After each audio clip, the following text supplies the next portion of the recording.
I'm here today to review The Walking Dead Season 5 Episode 12 titled Distance. Now, the title refers to how long it's going to take our group to get to Washington, D.C. from the destination that they are already at.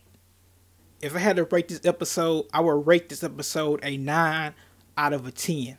I haven't been at the edge of my seat for a Walking Dead episode for a long time. But when I saw my favorite characters struggling to survive, trying to get away from zombies in the nighttime in woods, I was at the edge of my seat. And like I said, I haven't felt that way about The Walking Dead in a long time. And I was screaming, telling them, go, get out of there, take that way. I felt like this was a real horror survivor episode. And this episode reminded me of a old Frank Darabont episode of when he used to be the showrunner for season 1 and half of season 2. And we got so many key factors in this episode, it was ridiculous. We had character development. We had story progression. We had horror. That's 3 factors right there along in one episode. And also to include, we had action when Rick and his group was fighting the zombies in the woods. That's like 4 factors in one episode. Brilliant episode. And I give this episode a 9 out of a 10. Now, I want to talk about one of my favorite scenes in this episode. It was towards the end when Rick and Michonne was talking, and when Michonne was talking to Rick. And I love this scene, and I love the scene what happened right after they was talking. Because when Michonne was talking to Rick, there was a lot of symbolic meaning in that scene, especially with the gun part, when we see Rick take the gun and put it in the blender. When Michonne was talking to Rick, she tells Rick, the fight is over. You gotta let it go. I know it's hard after it kept you warm, fed, and alive, but the fight, it turns on you. You gotta let it go. And when she was telling him that, she was referring to the fact that if you stay out here any longer, you're going to become the people that you once despised. You're going to become one of those survival of the fittest people. You're going to do whatever it takes to survive, even if it means doing bad things to survive. And that's what she meant by when she tells him, the fight, it turns on you. You gotta let it go. And when Rick looked at it, you can tell he was soaking it all in like a sponge. And he was listening. He was understanding. And when he looks back at Michonne, he tells her, that's what Bob was trying to tell me back at the church. What to risk, when it's safe, and when to let someone in. But he says, the rules keep changing. And then Michonne, she looks back at him and she smiles and she tells him, it did for me. Because remember, when Michonne tells Rick, it did for me after he says, the rules keep changing, she was referring to the fact that y'all saved me. I was in a hard spot. Let me talk about Michonne's characterization for a minute. Michonne is like, used to be, I'm going to use metaphors. Michonne used to be a onion. In that onion, Michonne being an onion, she wouldn't allow the skin to be peeled off of her. But we see in this episode how Michonne now is that onion that allows the skin to be peeled off of her. We see a Michonne who used to have 4 walls surrounding her, and she wasn't letting nobody in. But now in this episode, we see how Michonne has allowed those walls to fall from around her, and now she's letting people in. That was an amazing scene. And I'm sorry if you didn't understand the metaphors I used about the onions in the 4 walls. And I love how after Rick and Michonne have the conversation, you see him tell her, I'll be right back. I got to do something. If you didn't notice with that scene was very important because it shows you a Rick Grimes who's trying to change, because we see him run to an empty house or empty trailer.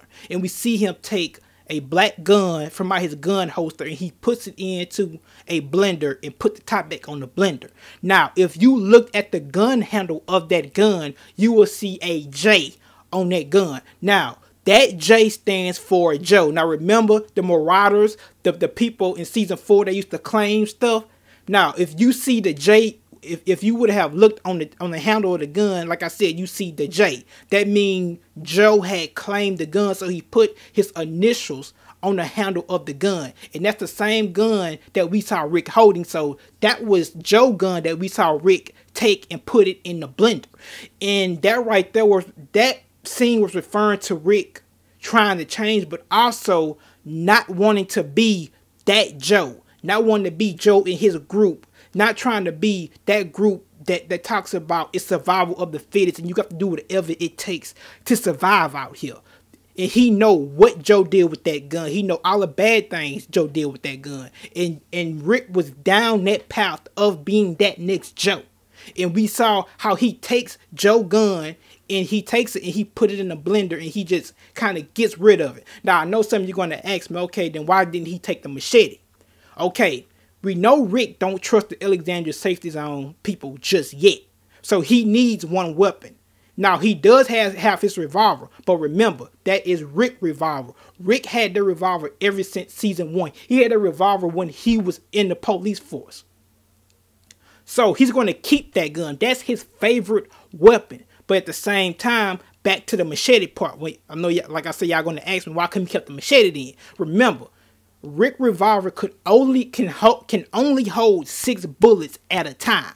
He used all 6 of those bullets up when he was shooting those zombies in the woods. So he don't have no more bullets yet left. So Rick, not trusting the Alexandria safety zone yet, is going to keep at least one weapon on him just in case something goes wrong. And for the second scene, I love when Rick and Michonne was talking outside of the car. And he was talking about going to the Alexandria safety zone. And Michonne was talking to him and she says, did you really mean that about us leaving, going to Washington, D.C.? And he says, yeah. But he also tells her, I don't trust the place because I have a family I got to take there. I have to worry about them. I have to be concerned about their safety, their well-being. And he tells Michonne, when you went to Woodbury, did you hear anything from outside of the walls when you was outside Woodbury? She says no. In the way she responded to it was like, okay, you're making a point. And then he asked Michonne the second question. He says, when we went to tournaments, did you hear anything outside of tournaments, outside of the walls once we got there? She says no. And he was concerned about that because it was fear.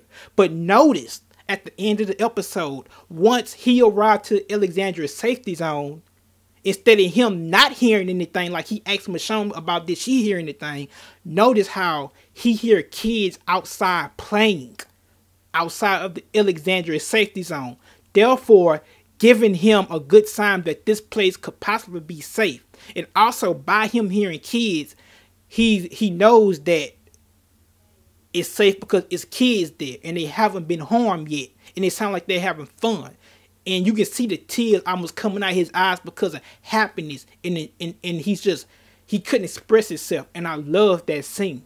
And another part about this episode that I love is the Rosita and Abraham part. We saw a zombie coming out of the woods and we saw Abraham says, he tells the group, I got this. He was going to kill the zombies. And we see how Rosita helped him. A lot of people didn't catch on to that scene. But I did, because now it is starting to mend Rosita and Abraham relationship again and bind it back together. Because when Abraham was going through the situation of when he got lied to about Washington, D.C., he was grieving really hard. And you can see how it hurt Rosita because he didn't need her. Because when Rosita was talking to Glenn in the beginning of season 5, she tells him that she always want to be around people who she feel like needs her. And she said the reason why she was with Abraham because when him and Eugene was going to Washington, D.C., he was looking for recruits. So he asked her for her help. And therefore, by him asking her for her help, it was telling her that Abraham needed her. And after that, when Abraham finds out the truth about Washington, D.C., you can see how she wanted to help Abraham, but he didn't want her help. He rejected it. He wouldn't even talk to her. And she just wanted to beat up for him, but it hurted her at the same time. Now, notice the scene when the zombie come out the wood and Abraham attacks it. Rosita says, I'ma help.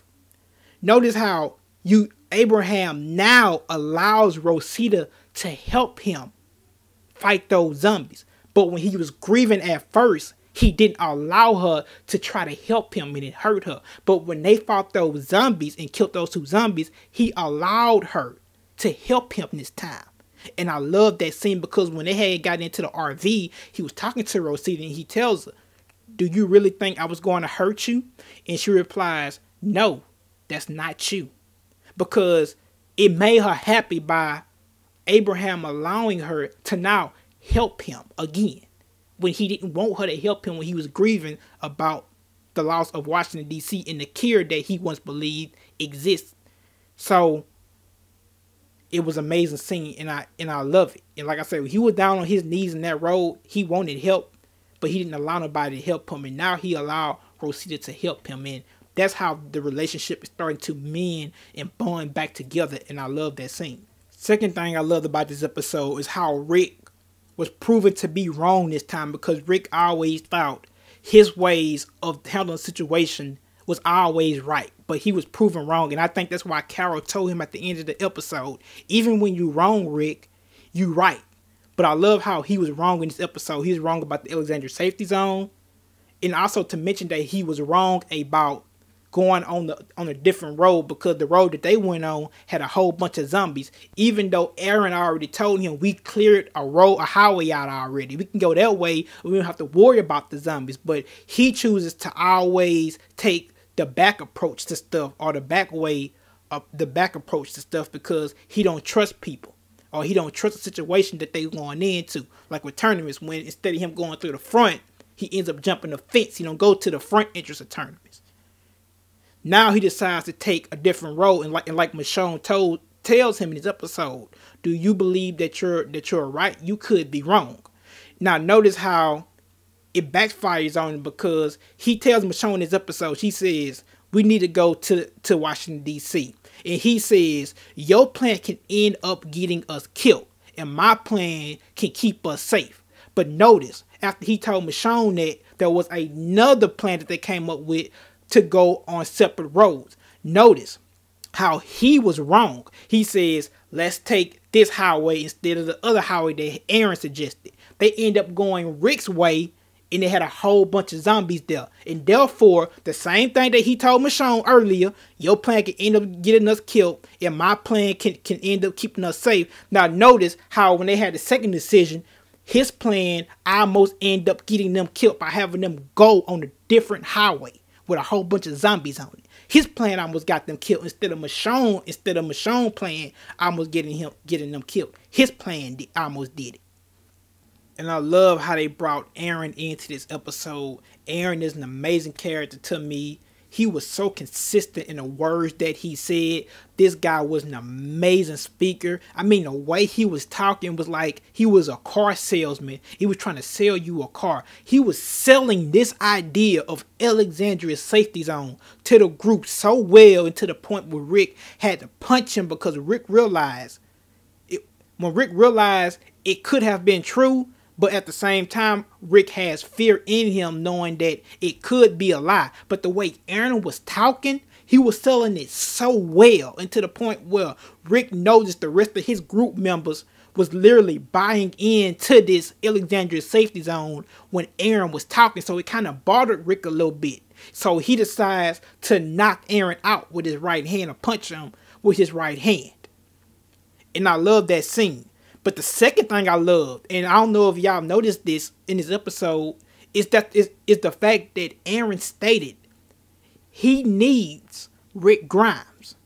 Now remember when Abraham had made that map, or he had that map, and when he left Gabriel's church, he writes on the map, Rick Grimes, Washington D.C. needs you, Rick Grimes. And he wrote that on the map, but we all found out that everything about the cure was a lie. So therefore, at that point, we didn't think it mattered anymore about Washington, D.C. needing a Rick Grimes.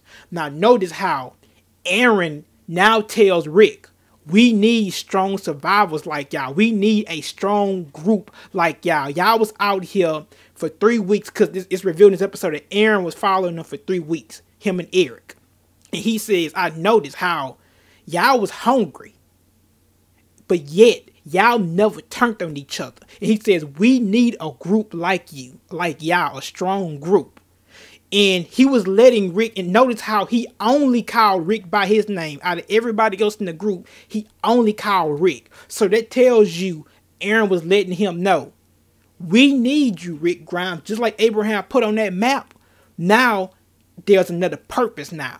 There's somebody from Washington, D.C. that actually needs Rick Grimes. Just like on that map, until you found out it was a lie. And I love when Aaron was talking to Rick and he wakes back up. Like I say, he's an amazing speaker. Everything he was saying was so consistent. He was selling it. It was amazing how he was selling Alexandria safety zone and how he was selling the wilds. Now remember, in season 3, when Rick was talking to Morgan, now Rick, and I love what Scott Gimple did by giving Rick that Morgan mindset that Morgan had in season 3, episode 12.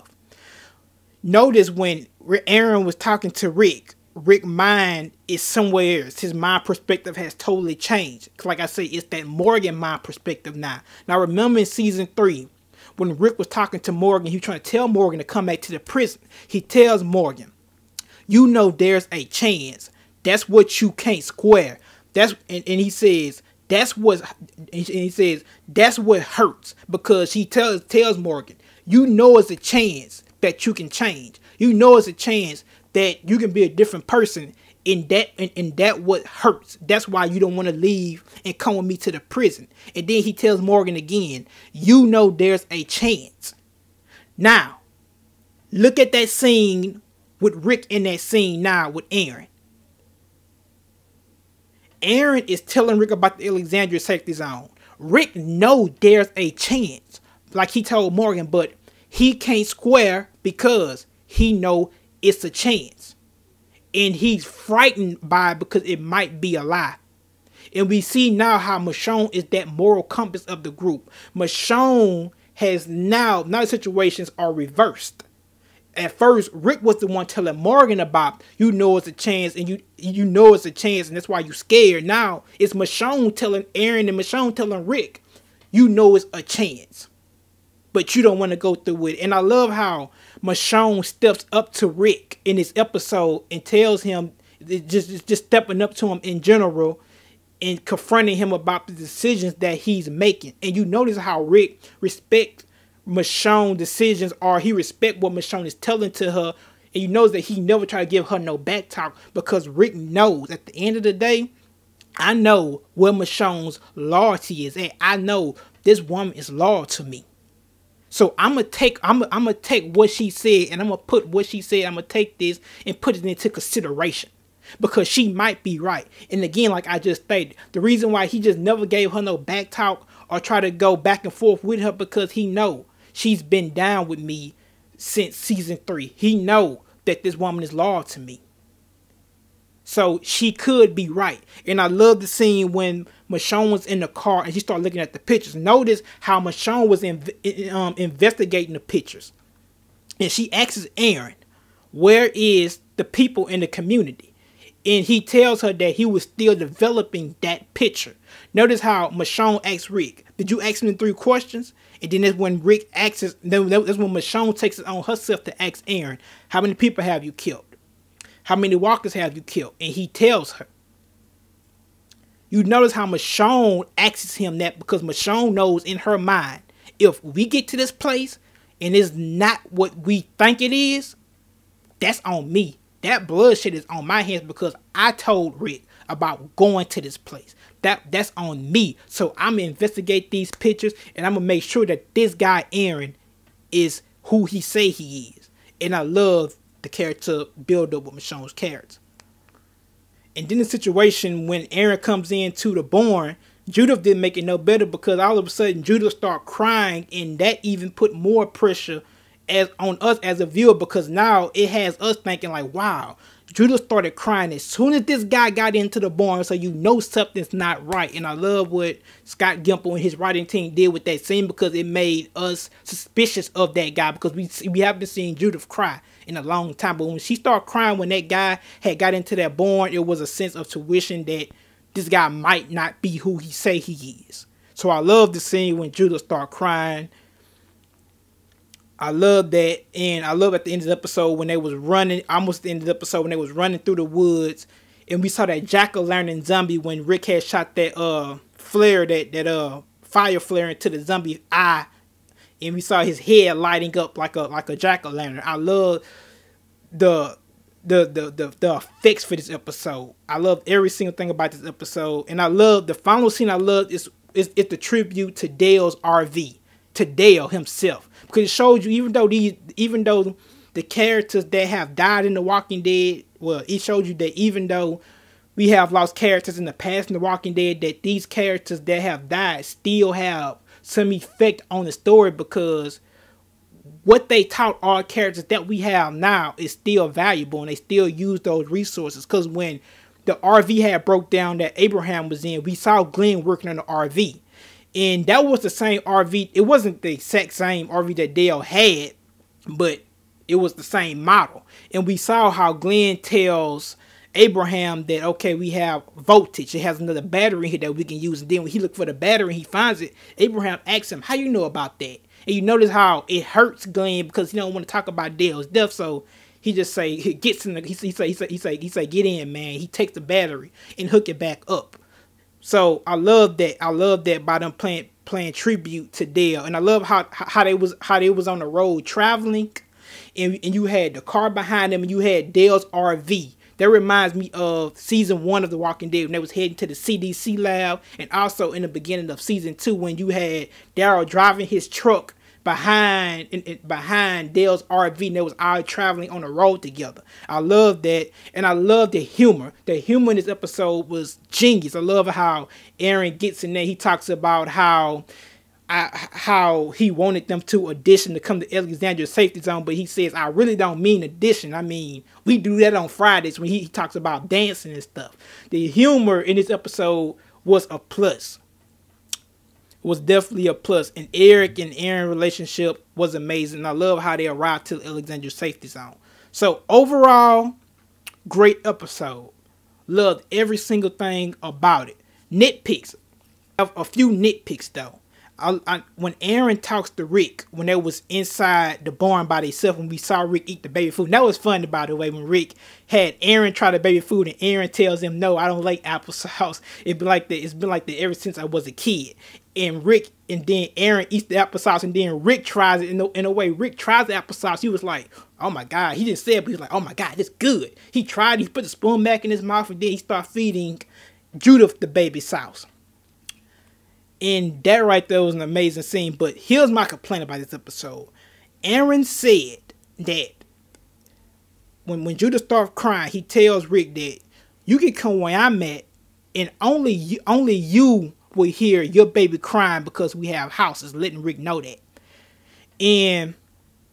But yet, because he says that for a reason, because he knows if the baby cries, zombies are going to hear, and she's going to cause zombies to come towards their way. That's the reason why he tells Rick only you will hear the baby cry if we go to if you go where we living at. But why come when Rick gets to the Alexandria Safety Zone, we hear kids outside playing around? So wouldn't the noise from those kids cause zombies to come to the Alexandria Safety Zone? Now I know the place is well secured. I know that. But I'm just saying I found something a little wrong with that. Or maybe that could have been a metaphor with the kids playing to. Or maybe that was a metaphor to have Rick hear that so it can make him feel like he's potentially found the place to live at now. So, great episode. Loved it. Definitely a 9 out of 10. I love Eric and Aaron's relationship, even though, I'm not gay. But it's something new to the series because Walking Dead does have real life situations in it. So, yeah, and even religion, sexual orientations, it has all that in it all in one. So I loved it. I love the action scenes in the woods. Amazing choreograph. I love the backdrops. I love how the truck was running through the zombies. It looked like a little bitty maze of the game you was playing. You saw the car just running through the zombies, and you saw blood splattering everywhere. Great episode, man. Love every single thing about it. Hope you guys enjoyed my review. Have a blessed day. God bless you all. Remember to thumbs up the video and share the video if you want. And peace.